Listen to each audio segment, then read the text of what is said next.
Have you ever experienced a shock so absolutely profound, a betrayal so deep, that the only event your brain can even remotely compare it to is the death of a parent? Well, in a really raw, intensely personal audio diary, a woman is grappling with exactly this. She notes that literally exactly 20 years after the devastating loss of her mother, she's facing an entirely different kind of grief. It's an event she says simply cannot be compared to anything else. It marks the absolute end of one life period and the daunting, forceful beginning of another. It's like an emotional earthquake that just completely shatters your entire picture of the world. So that brings us to the ultimate question we're diving into today. How do you survive when 30 years of your life turn out to be a total lie? I mean, we're not talking about a minor disagreement or a fleeting mistake here. This is about waking up one day to discover that 3 decades, your entire youth, your shared home, your everyday reality, were all built on this foundation of continuous deception. For most of us, right, this level of cognitive dissonance would be instantly crushing. No way around it. But what we're going to look at today is how this individual doesn't just collapse. Instead, she actively constructs this mental lifeboat to survive the storm. It is literally a masterclass in psychological survival. Welcome to This Explainer. We've taken this incredibly raw audio diary and carefully analyzed it to extract a structured, highly actionable psychological survival guide. We're calling it the Resilience Framework. Now you might be wondering, why does this matter to us? Well, because whether it's a massive betrayal, a sudden career loss, or really any unexpected life crisis, knowing how to consciously protect your mind when your reality collapses is absolutely crucial. It's one of the most vital skills you can ever learn. So we're going to break down exactly how she does it, step by step, and chart her incredible mental fortitude. Okay, let's look at the roadmap for our analysis. We'll be navigating through 5 distinct stages of her survival strategy.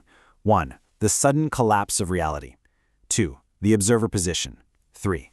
Time frames for decisions. 4. The power of radical gratitude. And finally 5. Separating zones of responsibility. Let's jump right into Section 1, the sudden collapse of reality, or the initial shock. You know, when trauma hits, the first phase is rarely action. It's this profound, paralyzing realization. The speaker describes existing in a totally stunned state. She's going through her normal routine, morning, day, night, but constantly returning to this one crushing thought. And remember, this wasn't just some one-off mistake she uncovered. This deception captured her entire youth, 30 whole years. Just imagine sharing a home, experiencing all your major life events, dedicating your energy to a partner, only to realize they completely devalued everything you built together. She admits to feelings of resentment and anger, naturally, but what terrifies her the most is the calculated nature of this double life. It's just an overwhelming psychological weight to carry. Which leads us directly to how she actually protects herself from being crushed by all that weight.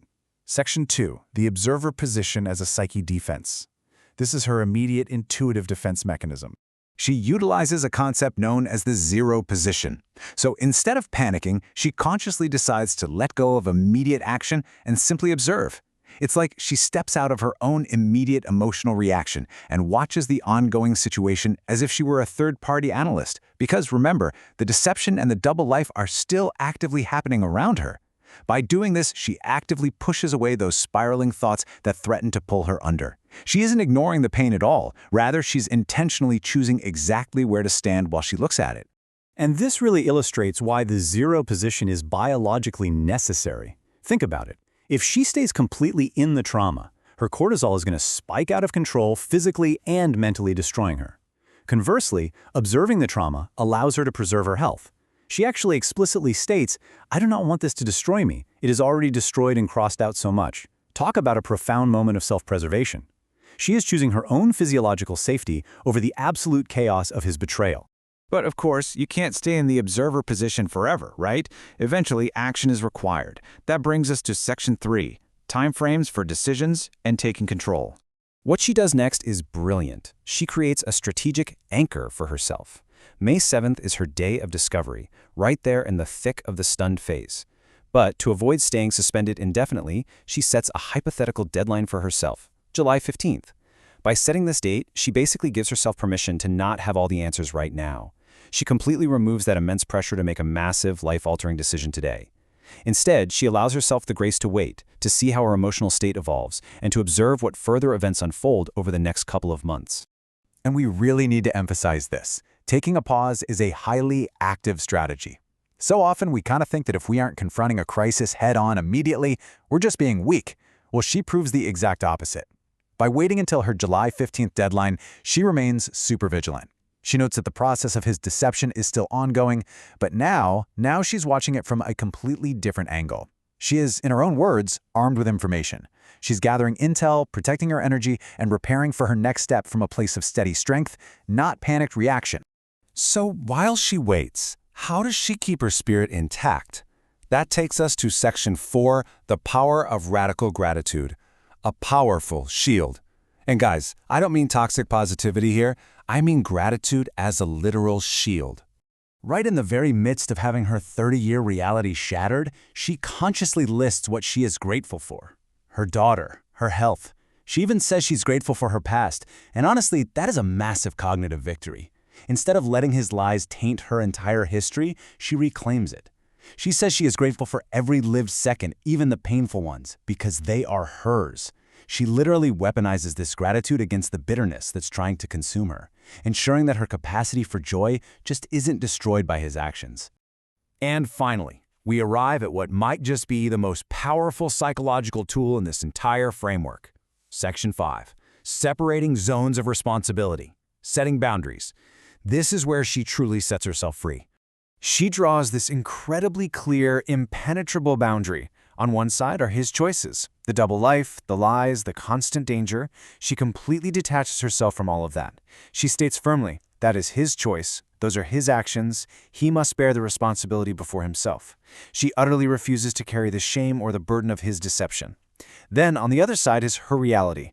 She decides that despite his choice to surround her with lies, her choice is to live her best, unique life and to savor it. She draws a thick, permanent line between his toxic behavior and her beautiful existence. Let's bring this all together now. Here is the complete survival framework we've extracted from her experience.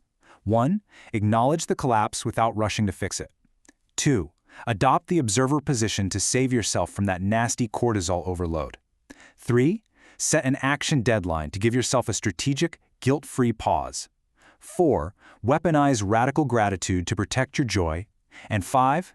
Detach responsibility completely. Their bad choices belong entirely to them. You see, this isn't just about surviving a bad relationship. This is an absolute blueprint for enduring any catastrophic shift in reality. I want to leave you with this incredibly empowering realization from the speaker. She says, I am living my life expecting nothing. Now, in this context, expecting nothing doesn't mean she's hopeless. Not at all. It means she is completely liberated. She is no longer waiting for him to change, she's no longer expecting the old reality to somehow return, and she's no longer tying her happiness to someone else's actions. She has entirely reclaimed her autonomy. Yes, she misses her late parents, and she acknowledges the stress, but fundamentally, she is anchored purely in her own, fiercely protected present moment. Look, trauma will happen. Sudden collapses of reality will happen to the best of us. The real question is, how will you respond? When your world collapses, are you going to let the cortisol and the panic destroy you? Or will you take a deep breath, adopt that observer position, set your boundaries, and reclaim your reality? The tools are right here, proven by someone who walked straight through the fire. Thank you so much for joining me in this explainer today. Keep learning, keep observing, and I'll catch you in the next one.